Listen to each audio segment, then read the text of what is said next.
বাংলাদেশ ক্রিকেটের ভবিষ্যৎ মহাতারকা হলেন জাকের আলী। বিধ্বংসী এই ব্যাটারকে নিয়ে এবার কঠিন মন্তব্য করলেন জনপ্রিয় ধারাভাষ্যকার ইয়ান বিশপ। অত্যন্ত পরিশ্রমী এই ক্রিকেটারের যত্নে বিশেষ কিছু পরামর্শ দিয়েছেন বিশপ। কিন্তু কি বললেন এই ক্যারিবীয় ধারাভাষ্যকার? বাংলাদেশের রত্ন জাকের আলীকে নিয়ে কোন পরামর্শ দিয়েছেন তিনি, তা নিয়ে বিস্তারিত থাকছে প্রতিবেদন বাকি অংশে। আর কেটিভি ক্রিকেট চ্যানেল থেকে আপনাদের সাথে আছি আমি মেহেদি হাসান।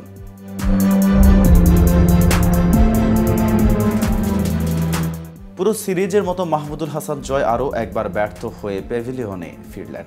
তিনি মমিনুল হক আসার কথা থাকলেও সেখানে এলেন শাহাদাত হোসেন দীপু।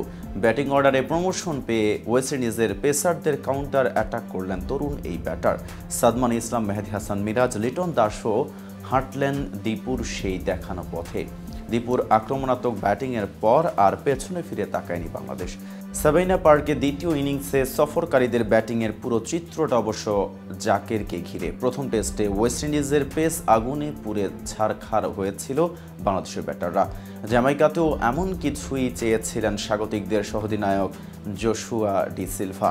ওয়েস্ট ইন্ডিজের পেস বিবর্ণ হয়েছে জাকেরের অবিশ্বাস্য ব্যাটিংয়ে।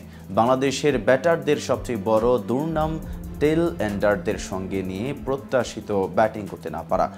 জাকেরের ক্ষেত্রেও প্রায় একই অভিযোগই উঠতে পারত। তাসকিন আহমেদকে স্ট্রাইক দিয়ে যে ভুল করেছিলেন সেটা বুঝতে খুব বেশি সময় নেননি তরুণ ব্যাটার।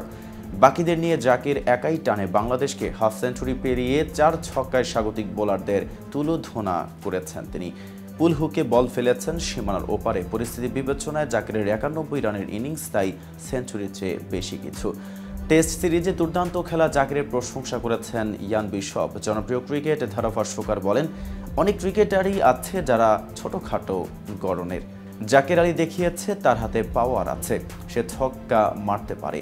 আপনাকে খুঁজে বের করতে হবে 4-5 জন ক্রিকেটারকে, তাদেরকে ধরে রাখতে হবে। তিনি আরও বলেন, জাকেরের সাহস আছে, তার বল মারার সামর্থ্য আছে, তার টেকনিক খুবই ভিন্ন। তার যেহেতু সাহস ও ক্যারেক্টার আছে, আপনাকে তাকে নিয়ে কাজ করতে হবে। জাকের অনেক কঠোর পরিশ্রমী, তাকে শেখানো যায়, সে নিজেও শিখতে আগ্রহী। জাকেরের পাশাপাশি সাদমান, শাহাদাতের মতো ক্রিকেটারদের নিয়েও প্রশংসা করেছেন বিশপ।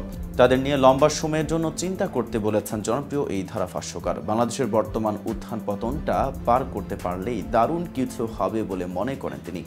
পাশাপাশি 3 সংস্করণে ভালো করতে ক্রিকেটারদের পুল তৈরিতে মনোযোগ দিতে বলেছেন বিশপ। তিনি বলেন, 3 সংস্করণে ভালো করার বিষয়টি নির্ভর করে আপনার পুল কতটা বড়। ভালো হবে একটি বা দুটি ফরম্যাট দিয়ে শুরু করা। 50 ওভারের ক্রিকেটে বাংলাদেশ ভালো করছে, এখন শুধু সীমানাটা পার করতে হবে। ব্যাটিংয়েও তাদের 3-4 জন আছে, তাদেরকে ধরে রাখতে হবে। সাদমান, শাহাদাত, জাকের আলী আছে, তাদের নিয়ে লম্বা সময়ের জন্য চিন্তা করতে হবে। তারা যদি উত্থান পতনটা পার করতে পারে তাহলে দারুণ হবে। তো ভিউয়ার্স, ভিডিওটি সম্পর্কে আপনাদের কোনো মতামত থাকলে জানাতে পারেন কমেন্ট বক্সে। সাথে নিয়মিত ক্রিকেট আপডেট পেতে কেটিভি ক্রিকেটের সাথেই থাকুন।